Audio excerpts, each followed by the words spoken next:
May isang single mom ang naghahanap ng mapapangasawa. Isang araw, nag-post siya sa Facebook para doon maghanap. Looking for lalaking mapapangasawa. Yung di ako iiwan, di ako sasaktan, at yung may mahaba sanang alaga. Hihi! Pabirong saad ng babae sa post. Kinabukasan, may nag-doorbell sa bahay ng babae. Pagbukas niya ng pinto ay may nakita siyang lalaking walang kamay, walang paa, at nakasakay sa wheelchair. Tinanong niya ito, "Magandang araw ho. Ano po sadya niyo?" Sumagot naman ang lalaki ng, "Nabasa ko yung post mo sa Facebook na naghahanap ka ng mapapangasawa. Pwedeng-pwede ako." Natawa lang ang babae dahil sa unang tingin pa lang ay bagsak na ito, kaya tinanong niya ito ulit. "Seryoso ka ba? Sige nga. Meron ka ba ng mga hinahanap ko sa lalaki? Di mo ba ako sasaktan?"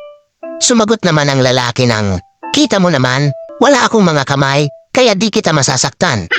Paano kung maging asawa na kita? Di mo ba ako iiwan?" Tanong ng babae. Sumagot ang lalaki ng, "Wala akong mga paa, kaya di ako aalis sa tabi mo. Lagi lang tayong magkakasama." "Magaling," sambit ng babae. Mahabang ano? Meron ka bang mahabang alaga dyan?" Tanong ng babae. Nakangising sumagot ang lalaki ng, "Naisip mo ba kung paano ko pinindot ang doorbell?"